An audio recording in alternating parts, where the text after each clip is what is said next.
जय हिंद साथियों। क्रैकोपीडिया के यूट्यूब चैनल पर आप सबों का एक बार पुनः स्वागत है। तो आज हम पुनः मेडिवल हिस्ट्री का क्लासेज 2 लेकर आए हैं। तो कल जो हम अध्ययन किए थे महमूद गजनवी तक अध्ययन किए थे, तो आज हम 1190 से 1290 का काल के समय अंतराल के बारे में अध्ययन करेंगे। तो इसमें जो अध्ययन हम लोग करेंगे, सबसे पहले मोहम्मद गौरी का साम्राज्य, मोहम्मद गौरी का साम्राज्य के बारे में अध्ययन करेंगे कि कहाँ तक फैला था।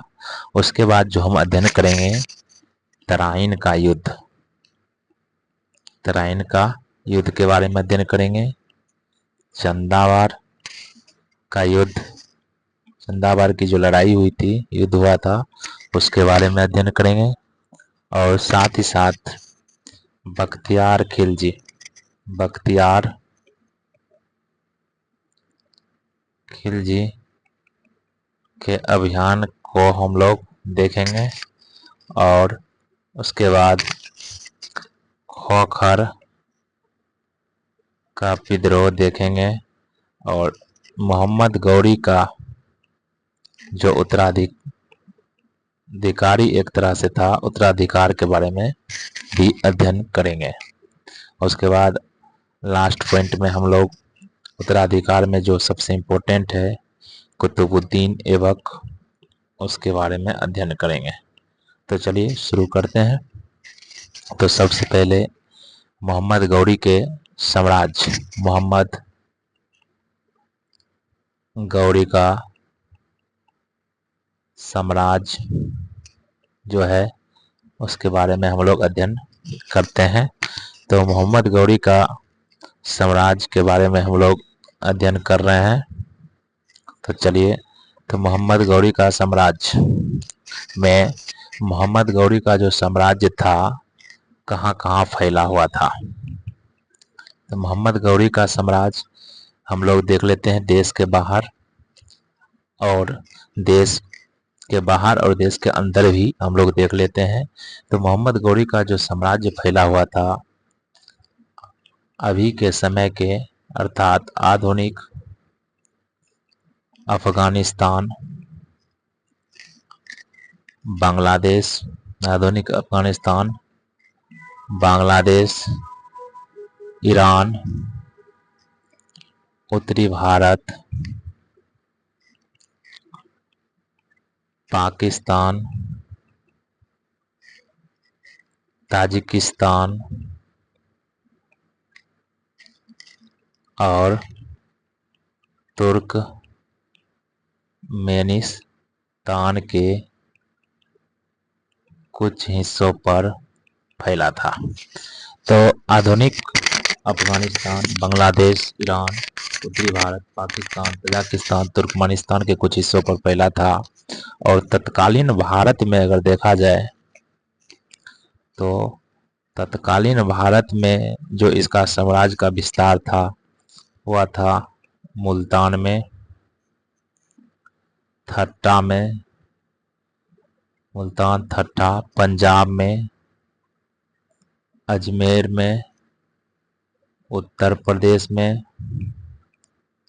दिल्ली में, बिहार में, लखनऊती में अर्थात लखनऊ में, और बंगाल के कुछ क्षेत्रों पर इसका साम्राज्य स्थापित था। तो यहाँ तक हम लोग देख चुके हैं। तो भारत में कहाँ कहाँ विस्तार था वो भी हम लोग अध्ययन कर चुके हैं।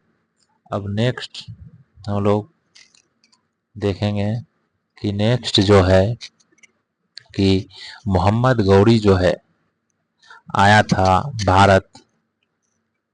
भारत में जो मोहम्मद गौरी आया था तो जीता था, साम्राज्य जीता था, उसके बाद साम्राज्य स्थापित किया था। तो सबसे पहले उसने कहाँ पर अधिकार किया था, कई बार पूछा जा चुका है। तो मुल्तान पर सर्वप्रथम अधिकार कहाँ किया था, मुल्तान और ठट्टा पर।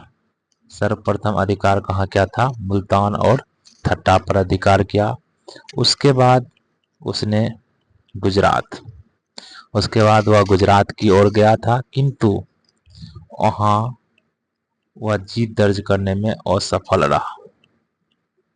वहाँ पर असफल रहा, कारण था कि वहाँ पर जो नेतृत्व था गुजरात में रानी नायकी का, रानी नायकी के नेतृत्व में एक युद्ध हुआ था।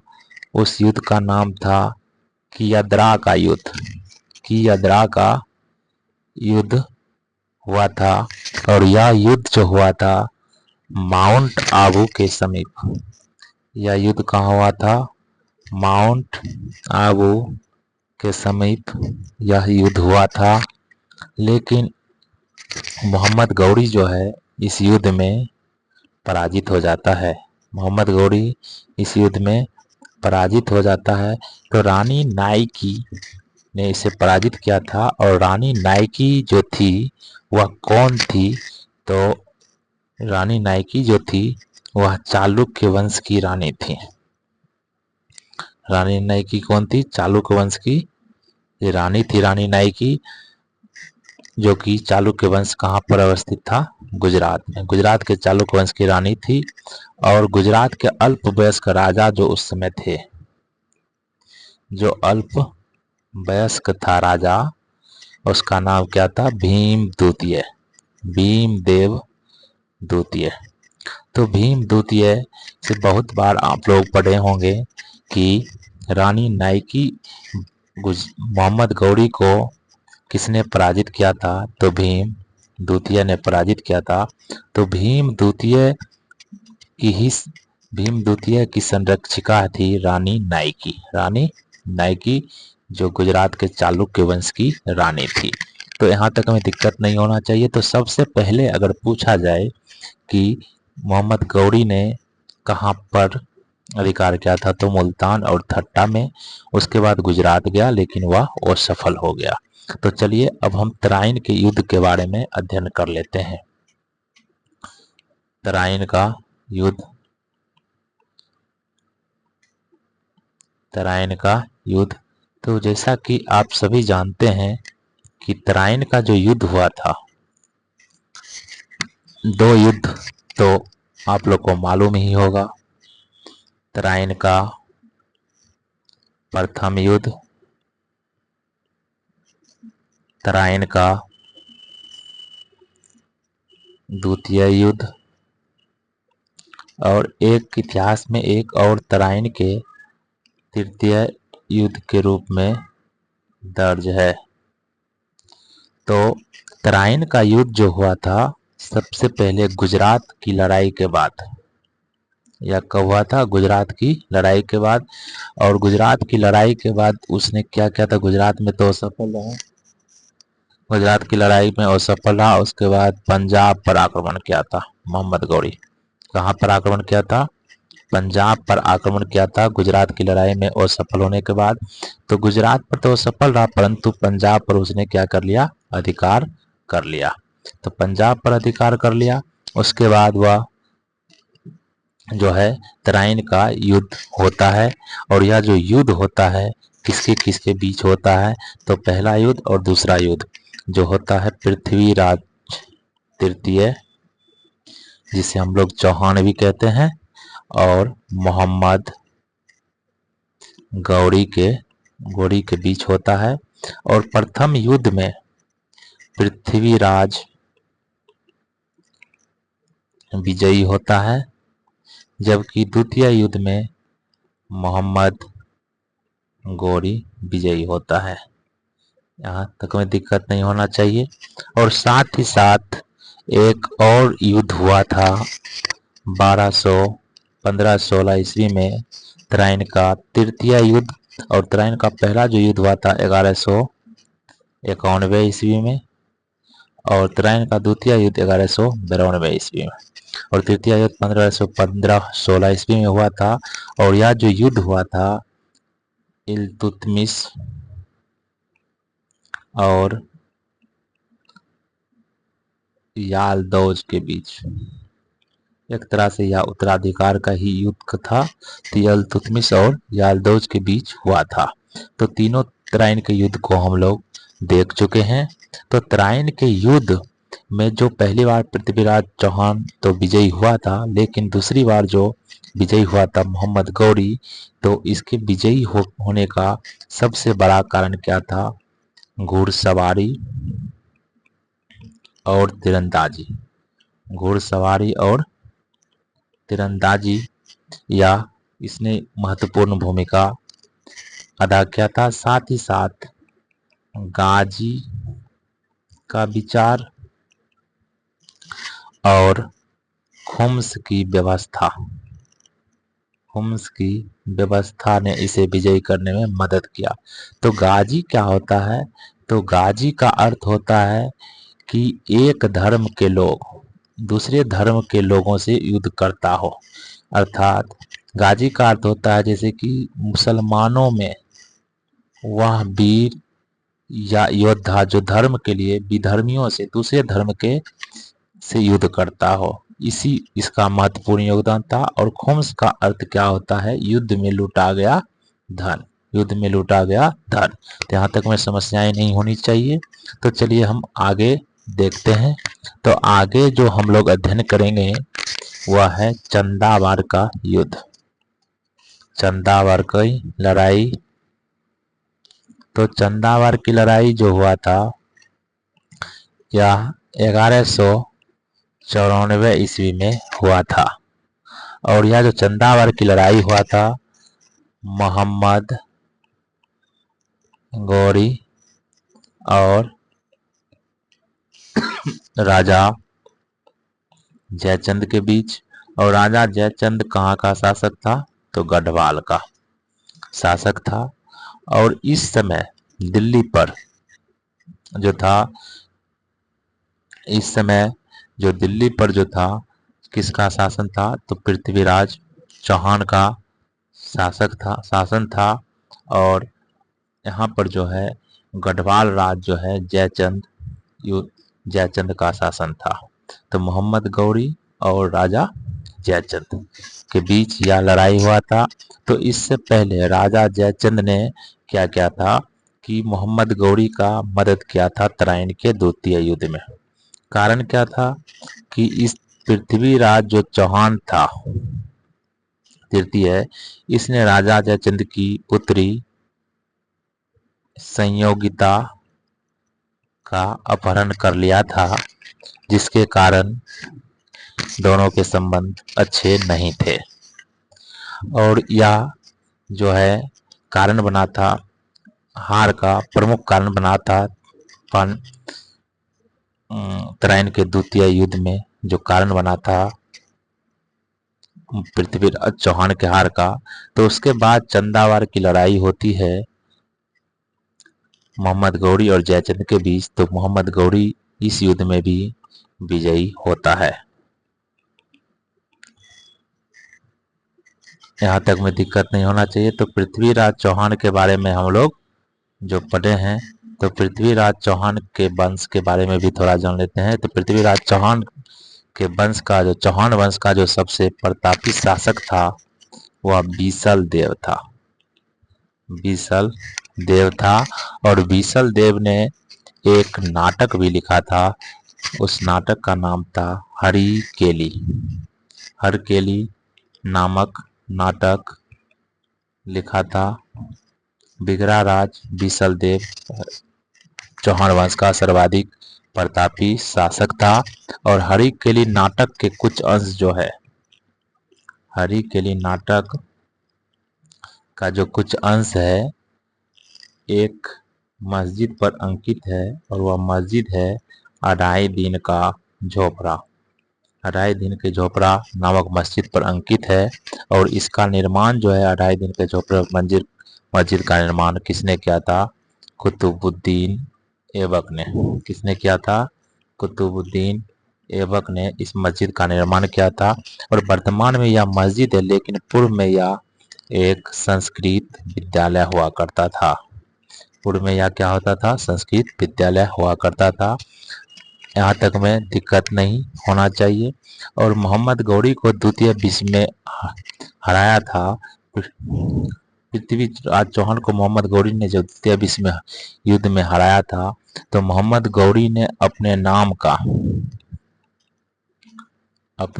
का एक सिक्का ढलवाया था, अपने नाम का सिक्का ढलवाया था, जिसमें एक और शासक का नाम था, तो दूसरी ओर देवी लक्ष्मी का चित्रण था। तो पूछता है कौन सा शासक के एक और देवी लक्ष्मी के चित्रण था, तो मोहम्मद गौरी के सिक्के पर। तो चलिए, अब हम यहाँ तक देख चुके हैं। तो उसके बाद जैसा कि पूर्व में ही बताए थे कि इसके बाद हम लोग बख्तियार खिलजी के अभियान के बारे में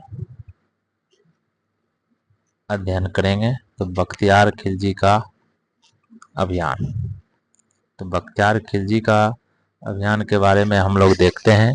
तो बख्तियार खिलजी, जैसे मोहम्मद गौरी तुर्क था, तो बख्तियार खिलजी भी एक क्या था, तुर्क था। और इसके चाचा, बख्तियार खिलजी के जो चाचा थे, तराइन के दूसरे युद्ध में, तराइन के द्वितीय युद्ध में मोहम्मद गौरी का साथ दिया था। और इस युद्ध के बाद मोहम्मद गौरी ने उसके चाचा को, बख्तियार खिलजी के चाचा को बनारस के समीप एकता प्रदान की थी, एक क्षेत्र की एकता प्रदान की थी।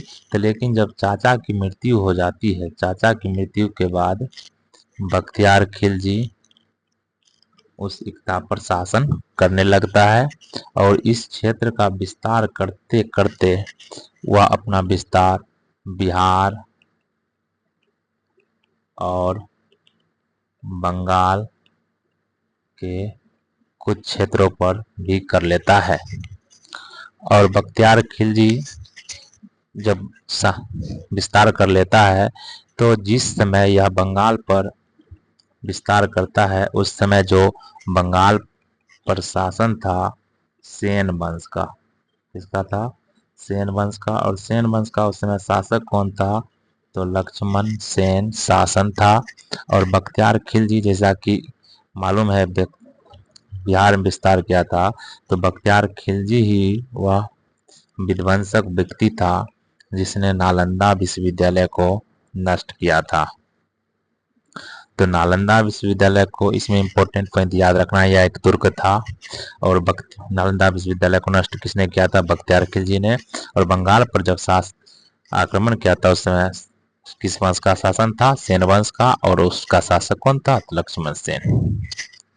तो खोखर का विद्रोह, अब हम नेक्स्ट जो अध्ययन करेंगे वह है खोखर का विद्रोह। आप लोग नोट भी करते चलिएगा तो बेहतर रहेगा, कहे कि इम्पोर्टेंट पॉइंट है। खोखर जो है पंजाब क्षेत्र का एक जाट समुदाय है, पंजाब क्षेत्र का एक जाट समुदाय है। और यह जो है वर्तमान में भारत और पाकिस्तान के पंजाब और आसपास के क्षेत्र में निवास करता है। तो खोखर के बारे में तो हम जान चुके हैं, लेकिन खोखर क्या हुआ था कि एक विद्रोह किया था। और यह विद्रोह जो किया था, किसके खिलाफ किया था, मोहम्मद गौरी के विरुद्ध विद्रोह किया था। और कब किया था, 1205 से 1206 ईस्वी में। और इस विद्रोह को मोहम्मद गौरी ने दबा दिया था, किंतु वापस लौटते वक्त मोहम्मद गौरी की हत्या कर दी गई थी। इसलिए यह इम्पोर्टेंट हो जाता है कि खोखर का विद्रोह कब हुआ था, तो 1205 से 6 के बीच। इसी युद्ध में, इसी लड़ाई को दबाने के बाद लौटते वक्त मोहम्मद गौरी की हत्या कर दी गई थी, इसलिए यह इम्पोर्टेंट हो जाता है। तो अब मोहम्मद गौरी के बारे में तो जान चुके हैं क्लियर। तो मोहम्मद गौरी जब मरेगा तो उत्तराधिकार की बात आएगी। तो उत्तराधिकार की जो जब बात आई थी तो उसका कोई संतान नहीं था, मोहम्मद गौरी का कोई संतान नहीं था। और उसने कहा था, मोहम्मद गौरी का कथन था कि मेरे हजारों गुलाम, मोहम्मद गौरी का कथन था मेरे हजारों गुलाम ही मेरे बेटों की तरह है, मेरे हजारों गुलाम ही मेरे बेटों की तरह है, मोहम्मद गौरी का कथन था। तो उसने जो अपना उत्तराधिकार, तो कोई संतान था नहीं, तो गौरी की मृत्यु के बाद जो है उसका राज्य 3 भागों में बट गया। कितने भागों में? 3 भागों में बट गया। तो एक भाग जो था गजनी और गौर प्रदेश, गजनी और गौर प्रदेश, इसका जो उत्तराधिकारी बना यालदौज। कौन बना था? यालदौज। और एक भाग था दूसरा मुल्तान और ठट्ठा, मुल्तान और ठट्ठा। तो इसका उत्तराधिकारी जो बना था कुवाचा। और तीसरा जो था, बाकी जो शेष बच जाता है भारत, उसका जो उत्तराधिकारी बना था सबसे चर्चित शासक कुतुबुद्दीन ऐबक। और यह तीनों जो था मोहम्मद गौरी का गुलाम था और साथ ही साथ उसका दामाद भी था। तो यहाँ तक में दिक्कत नहीं होना चाहिए। तब 3 शासक में से हम लोग जो इम्पोर्टेंट है उसके बारे में अध्ययन करेंगे, और वो इम्पोर्टेंट है इसमें कुतुबुद्दीन ऐबक। तो कुतुबुद्दीन ऐबक के बारे में हम लोग अध्ययन करेंगे। तो कुतुबुद्दीन ऐबक, कुतुबुद्दीन ऐबक। तो कुतुबुद्दीन ऐबक जैसे अभी हमने तुरंत बताया था कि मोहम्मद गौरी का यह गुलाम था, मोहम्मद गौरी का यह गुलाम था और साथ ही साथ उसका दामाद भी था। तो गौरी के उत्तराधिकारी के रूप में इसने क्या किया था? शासन किया था। और भारत का शासन जो सब सर्वाधिक क्षेत्र से ही मिला था। तो इसने जो अपनी राजधानी बनाई थी लाहौर, राजधानी कहाँ स्थापित किया था? लाहौर में स्थापित किया था। और इसने कुछ वास्तु शिल्पों का निर्माण कराया था, वास्तु शिल्पों का निर्माण करवाया था। तो जो वास्तुशिल्प का जो निर्माण करवाया था उसमें इम्पोर्टेंट जो है एग्जाम के दृष्टिकोण से हम लोग देख लेते हैं। तो 2.5 दिन का झोपड़ा, 2.5 दिन का झोपड़ा, और इस पर हरिकेली नाटक भी अंकित है जो राजा चतुर्थ बिसल देव के द्वारा लिखा गया है। और यह एक क्या है? वर्तमान में मस्जिद है। पूर्व में यह क्या था? संस्कृत विद्यालय था। और इसने दिल्ली में कुब्बत उल इस्लाम मस्जिद का भी निर्माण करवाया, कुब्बत उल इस्लाम मस्जिद का भी निर्माण करवाया। और साथ ही साथ कुतुब मीनार की नींव रखी थी, कुतुब मीनार की नींव रखी थी। ये तीनों बात याद रखिएगा। उसके बाद कुतुबुद्दीन ऐबक जो है बचपन से ही कुरान को याद कर लेता था और इसलिए इसे कुरान खां कहा जाता था। और यह खूब दान क्या करता था, लाखों का दान क्या करता था, इसलिए इसे लाख बख्श के नाम से भी जाना जाता है। कुरान खान या लाख बख्श के उपनाम से किसे जाना जाता है? कुतुबुद्दीन ऐबक को। और कुतुबुद्दीन ऐबक की जो मृत्यु हुई थी 1210 ईस्वी में हुई थी। और इसी ने जो गुलाम वंश की स्थापना की थी 1206 ईस्वी में, इसी को हम लोग ममलूक वंश भी कहते हैं। राजधानी तो बता चुके हैं, 1210 ईस्वी में इसकी मृत्यु हो जाती है। चौगान खेलते समय यह घोड़ा से गिर जाता है और इसकी मृत्यु हो जाती है। और इसके बाद कुतुबुद्दीन ऐबक की मृत्यु के बाद आराम शाह गद्दी पर बैठता है, गद्दी पर बैठता है, जिसको इल्तुतमिश गद्दी से हटा देता है, कुतुबुद्दीन ऐबक का दामाद, और दिल्ली सल्तनत पर कब्जा कर लेता है। तो यहाँ तक में दिक्कत नहीं होना चाहिए। तो आज जो हम लोग देखे हैं कि 1190 ईस्वी से लेकर जो हम लोग अध्ययन किए हैं, तो 1190 से लेकर 1210 ईस्वी तक का अध्ययन हम लोग कर चुके हैं। नेक्स्ट वीडियो में हम फिर आगे का अध्ययन करेंगे। तो वीडियो देखने के लिए धन्यवाद। नया पाठ जल्द ही इसी समय पर आपको मिल जाएगा।